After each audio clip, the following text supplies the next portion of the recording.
នៅក្នុងបរិបទជីវិតមិនមែនចេះតែបង្ហាញរឿងខ្លះយើងដឹងតែមិនត្រូវកលៈទេសៈក៏យើងត្រូវអង្គុយអត់ធ្មត់សិនខំប្រឹងសិនពាក្យទាំងឡាយណាដែលគេឬក៏គេអ្នកដទៃគេមើលមកយើងគិតថាយើងមិនប្រកែមិនល្អអត់ធ្មត់សិនកុំឆាប់ប្រតិកម្មទៅនឹងអ្វីដែលគេជំនួសនៃពាក្យដែលគេមើលយើងក្នុងន័យមិនល្អឬក៏យើងជាកូនមកពីជនបទគ្មានខ្សែស្រឡាយដូចឡាយថាមិញហ្នឹងអ្វីដែលជាអាវុធរបស់យើងធ្វើអីដោយភាពហ្មត់ចត់នឹងការខំប្រឹងវិញអត់ហ្មត់ច្រើនទេខំប្រឹងសម្រួចគោលដៅ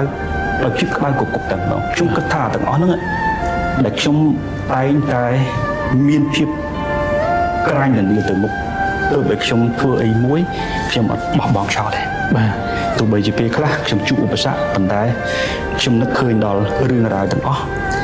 រឿងរ៉ាវគ្រប់បែបយ៉ាងហើយនឹងគោលដៅជីវិតរបស់ខ្ញុំថងចង់ទៅមុខទៀតទើបខ្ញុំខំប្រឹងតាមរយៈការរៀនសូត្រហើយធ្វើអ្វីមួយដល់ច្បាស់លាស់បាទពីព្រោះបើគ្មានភាពច្បាស់លាស់នៅក្នុងខ្លួនទេយើងមិនអាចធ្វើអីតទៅមុខបានទេខ្ញុំតែនិយាយជាសាធារណៈថាយើងចេញមកពីជនបទឪពុកម្ដាយជាអ្នកឡើងថ្នោតគ្រួសារក្រីក្រមកធ្វើការក្នុងចំណោមគេ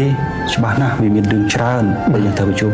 ប៉ុន្តែអ្វីអាវុធដ៏មុតស្រួចរបស់យើងគឺក្បាលរបស់យើងពួកក្បាលរបស់យើងចំណេះដឹងរបស់យើង